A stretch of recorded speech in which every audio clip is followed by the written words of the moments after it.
Do you have any tips or piece of advice for people who are maybe actually not quite sure whether or not the idea they have in mind is going to be the best fit for specifically them to pursue? Yeah, so it really has to be something. So I give this two-part test in my book. I call it the manipulation matrix because I'll back up a little bit. A lot of times when people read my book, they say, this feels slimy, like, using people's hidden psychology to persuade them to do things. Is that ethical?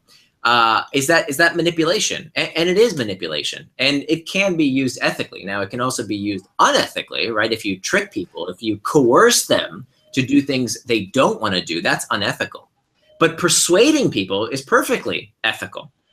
We love to be persuaded. We love to be manipulated. If you think about when you go to watch a movie, you know that on that screen, that's just flickering light. That's not real people. And even if it was, it's actors that aren't experiencing the emotions that they portray, right? It's a complete lie. You're being manipulated, but we love it. We love feeling those emotions. We'll pay for the privilege.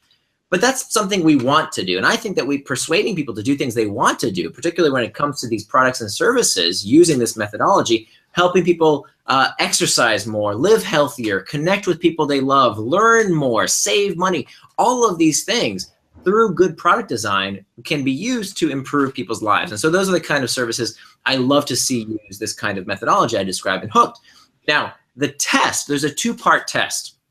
If you want to ask yourself, how do I know if I'm using this stuff ethically? There's a two-part test that is built for the product maker. It's not meant for you to judge other people or other people to judge you, but this is for you to ask yourself, are you spending your limited time on Earth in the best way possible? And here's the two-part test. The first question is to look at yourself in the mirror and ask yourself, is what I'm working on materially improving people's lives? Okay, that's just a question, and only you can answer that. Right? What does material mean? I don't know. You have to answer that question. So is this product materially improving people's lives? But that's not good enough. Here's the second question.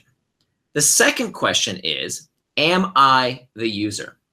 Now, why do I ask that question? Let me ask you, Ryan, do you know the first rule of drug dealing? What's the first rule of drug dealing? I would say don't smoke your own stuff. Don't get high on your own supply. That's exactly right. The first rule of drug dealing is never get high on your own supply. So the reason I make that rule is that if there are any deleterious effects to building your habit-forming product, guess who's going to find out about it? You are. And that's how we safeguard against the inappropriate use of these products and services, is that if you are building a product that you believe materially improves people's lives and you're the user, I say go for it. That's free reign. And if you look at, like, as I mentioned before, all of the people that built these products, these world-changing companies like Google and Facebook and Instagram and Slack and WhatsApp, every single one of them met that two-part test. They were building for themselves something that they believe materially improves people's lives. And it's a tremendous competitive advantage. Just the last point here is that if you think about what's the hardest part about building a product or service, it's knowing what the user needs. And so what a lot of times founders will do is they'll say, oh, I'm going to build a product for big brand advertisers because I think there's a lot of money there. Well, have you ever been in advertising? Have you ever worked for P&G or Coca-Cola? Have you ever bought ads online in massive scale? No. Well, then you don't understand what your customer needs. But if you build for yourself, you at least have the advantage of intimately understanding one user, yourself. And that is actually a huge competitive advantage that we should not take for granted.